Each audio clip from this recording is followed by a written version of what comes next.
Well, we're in Australia, but we're meeting interesting people from around the world, including my next guest, Zultan, a member of parliament from Hungary. What a pleasure to meet you. Well, nice to meet you. Now, you were talking about the future of Europe, and I didn't know who you were until I listened to your remarks. You were elected in a special by-election as an independent MP in Hungary, and your win took away the supermajority from Viktor Orban, the Prime Minister of Hungary, denying him that extra layer of authority. Tell me how you see yourself in the Hungarian political system. I heard your remarks against Orban and against Russia, or Putin. Why don't you speak for yourself of what you stand for? Well, first of all, as you mentioned, the supermajority of the Orban government actually goes back to 2010 when they first got the two-thirds majority after a very, I agree, a very terrible 8 years of socialist government. So there was no wonder that the majority of the voters voted for them. And actually there was a high hope in Hungary that they would bring about reforms. I was also optimistic. I voted for him as well because everybody was optimistic. Everybody wanted a change from socialist government. But this change never came. And although this government claims to be a conservative government, things and issues that they represent are not conservative at all. They nationalized, for example, the private pension funds. Conservatives don't nationalize, in my opinion. So it's basically a policy of creating a new kind of elite in Hungary that would be leading the country. And unfortunately, this new kind of elite, led by the Prime Minister, mainly relies on the Kremlin, on Putin's help, Putin's support. Okay, I want to stop you there because we've heard 6 months of mania, of Red Scare mania in Washington, D.C., almost none of which has been substantiated. So I'd like to distinguish between talking points of the left and evidence. And I'm sure you can give me evidence, but I know what my viewers right now would be saying, oh yeah, more Putin spy stuff. Can you give me tangible examples of how Vladimir Putin has influence in Hungary? Because otherwise it feels to me like Hillary Clinton's, blame storming.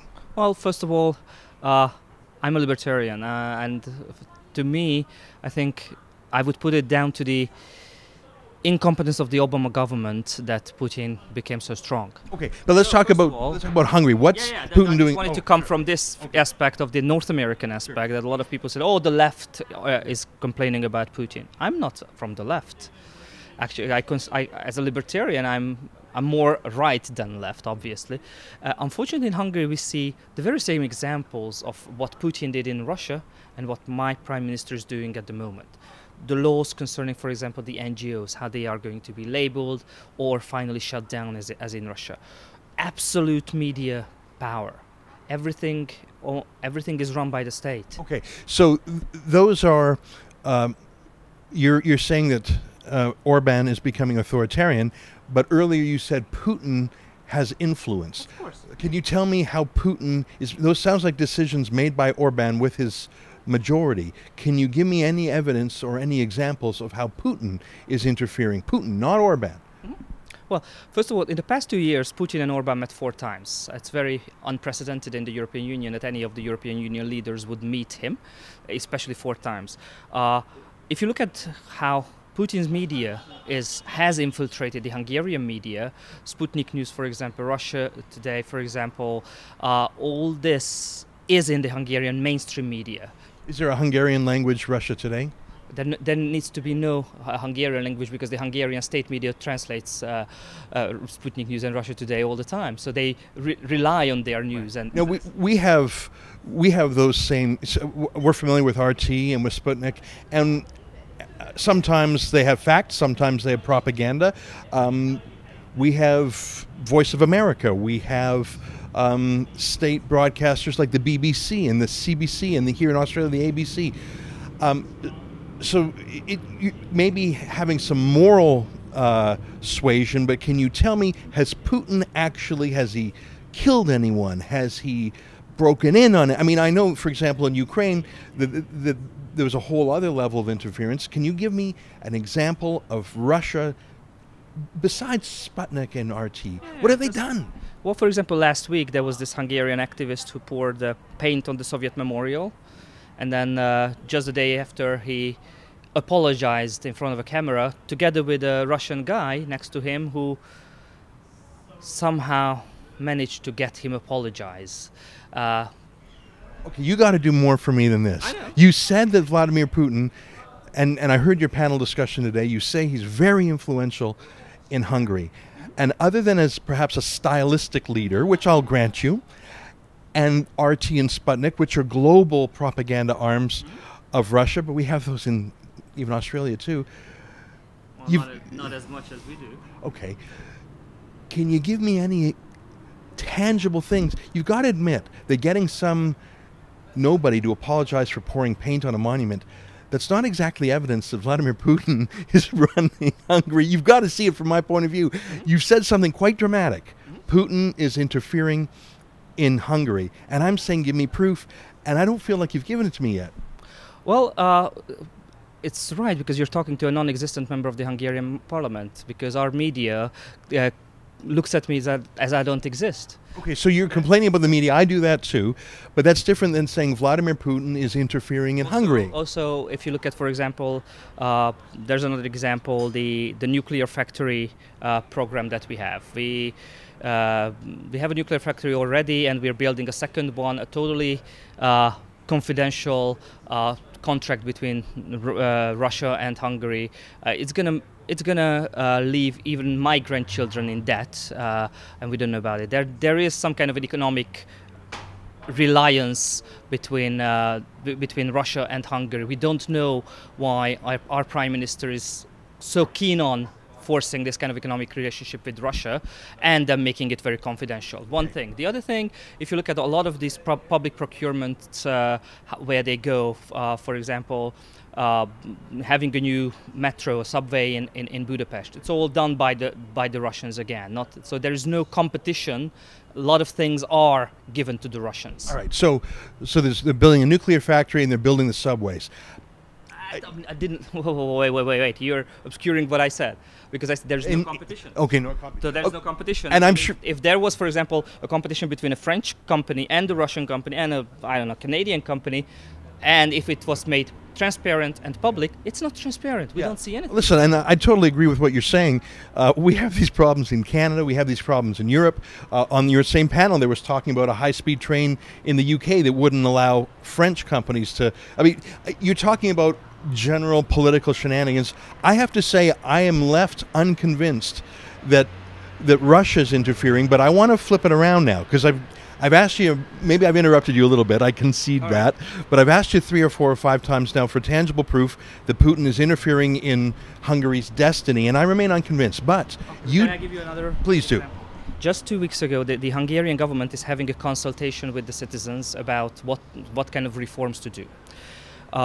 If you look at the URL address of the consultation website, it was found out that it goes directly to Russia.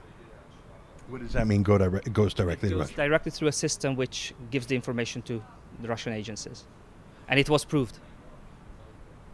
Okay, so was Russia spying on Hungary, or was Hungary spying in Hungary? There's lots of evidences coming out of the former Hungarian secret. Does America spy on Hungary also? I don't have information about that, but I have information about, like, from former Secret Service agents who are saying that there is a real threat that Russian intelligence presence is so intense and so widespread, not only in Hungary but also in Eastern Europe, that is just outrageous. Okay. Now, I've tried to listen. I've also asked a lot of prickly questions, and you're a good sport. But now I want to flip it around, because on the panel today, you spoke particularly against the Prime Minister Orban's crackdown on a university run by a Canadian leftist called Michael Ignatieff. We know him well in Canada. That university created and funded by George Soros. So he is a foreigner. I mean, he left Hungary 70 years ago. He's an opaque interferer in many countries in the world, either through secret donations that are released, like DC Leaks. We see that he gave hundreds of thousands of dollars to Black Lives Matter, a group that riots in the States. He gives money to political groups secretly. He funds even street riots in Eastern Europe. So how can you, and this is why I wanted to talk to you, because I heard you on your panel saying Orban is in the pocket of Putin, but boy, we've got to let George Soros have his NGO, his massive ideological university. I thought, how can you be against Putin's interference, which I don't think you've quite proved, but you're totally in support of George Soros, who has spent billions of dollars undermining democratic countries? So that's a long question. Let me give you a long answer. Oh, well, I don't agree with you. I don't think that Soros, although I don't agree with many of his policies, and because I'm not a leftist, but I don't think he undermined democratic countries. You don't think so? You don't think he sponsored the color revolutions all across Eastern Europe? You don't think he fomented uprisings in Europe? You think that's a myth? Do you have evidence of, for example, Soros actually funding, giving money to the color revolutions? Not off the top of my head, because I'm not a Hungary expert, but I will. You're just accusing him of doing that. Okay, I don't have those at the top of my head because I'm surprised to meet you here, and I'm surprised to hear your comments today. But before he helped democratic institutions to be built. Okay. He helped so a lot. Have you received support from Soros? When I was 16 years old and I had the chance to go to America first, I received half of my airplane ticket from the Soros Foundation. Okay, so you're a Soros man. Have you received any help from Soros since then? Not me, but an organization that I was running did. It okay. It was a campaign. It was an anti.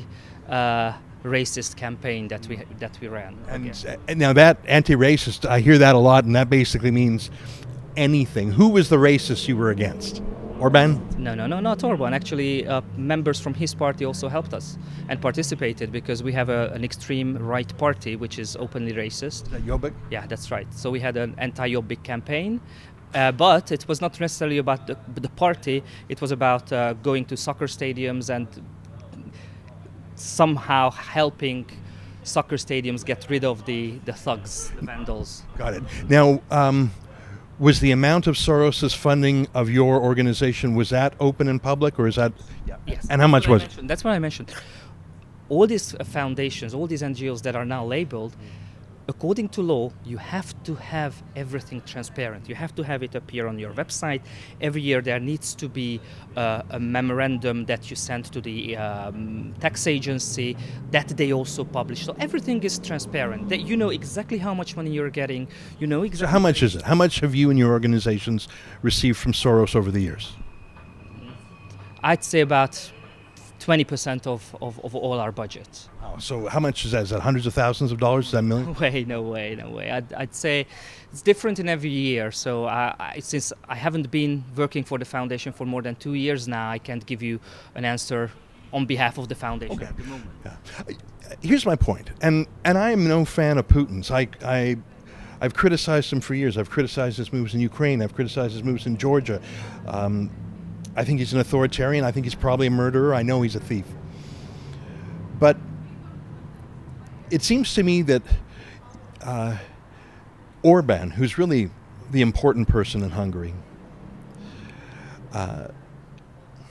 he is being, you say he's being undermined, sorry, you say he's being propped up by Putin, but you don't deny that he's being undermined by Soros.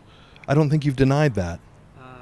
And I would say, and isn't that just as great a threat to Hungarian sovereignty and democracy to have a plutocrat with a god complex in New York City pulling the strings, as it is with a plutocrat with a god complex in Moscow pulling the strings? Well, that's your idea about a god complex. I don't think that he has a god complex. First of all, Orban was a Soros student back in 1989. He was supported by it. It's his party that's on the record for being funded and supported by George Soros back at the beginning of the 1990s, when he was still a liberal. Back 10 years ago, Mr. Orban was probably the harshest against Putin, but then something changed. Do you believe that Hungary should keep out Muslim refugees? That seems to be a central idea of Orban. Do you think that Hungary should be more like Germany and take Muslim refugees? I don't think it's a Hungarian or German problem. I think it's a European Union problem. And So the European Union should solve the problem and not the nation states. Because once nation states take matters into their own hands, we've seen problems throughout history that it's going to lead to more trouble than good. Do you think there's any limit on the number of Muslims that Hungary should take? And again, I'm not talking about Hungary. I'm talking about the European Union. But I'm talking about Hungary because I've been to Malmo, Sweden, and it's now 45% Muslim. You know, Istanbul used to be a Christian city. It's not anymore. Egypt used to be a Christian country. It's not anymore. Do you dispute Orbán's statement that Hungary is a Christian country, or is it all the same to you? Christian, Muslim, doesn't matter? Well, not only Hungary, but the whole Europe is Christian. So I agree that it's Christianity that the European Union is based on. So there's no argument between me and... How many Muslims can come in to Germany or France or Hungary and that still be the case? What do you mean, how many can come in? Well, I asked you if there's any limit, and you say, and you seem unwilling to say that there should be any limit. Well, there should not be any unlimited kind of immigration, obviously. There's no limits now, are there? I mean, whatever boats can come across the Mediterranean. So I don't think that's why I mentioned there should be a common European Union policy to, I'm not saying stop, but to limit immigration, because a lot of people, I mean, obviously there are refugees who escape the war in Syria, for example, but there are a lot of people who just come because of the welfare of the European system. So it seems to me, I mean, there was a referendum in Hungary, wasn't there? And it was overwhelmingly to pay the fine to the European Union rather than to take refugees. Do you agree? So that's distorted. What's distorted? Because it was an invalid referendum. Do you think that Hungary should take more Muslim refugees? Hungary is not taking any at the moment. So do you think it should take more? Well, one is more, so I'm not saying zero, obviously. So do you think decisions, I mean, you've been very generous with your time, and you've been very patient with my prickly questions. You seem very resistant to Putin interfering in Hungary, and I can understand that. If Putin was interfering in my country, I would be outraged. But you seem not only utterly unconcerned about the European Union interfering in Hungary, you think positively it ought to be that way. So it seems like you want Hungary to be ruled from outside its borders, just from Brussels instead of Moscow. Well, we have a very long history of falling into the hands of Moscow. I mean, if you look at the past 170 years of Hungarian history, we were invited by Russians or Soviets or whatever you call them 4 times. And history proved that it's just not working. Whenever we turned west and we worked together with the West, it was always working. So you don't believe in Hungary as a sovereign state. You believe it as a compartment of the European project. Well, Hungary is part of the European Union. I think you answered it as clearly as can be. Listen, you've been very generous. Thanks so much for your time. Hey, if you like that, sign up for my show every day. Click on the screen to subscribe.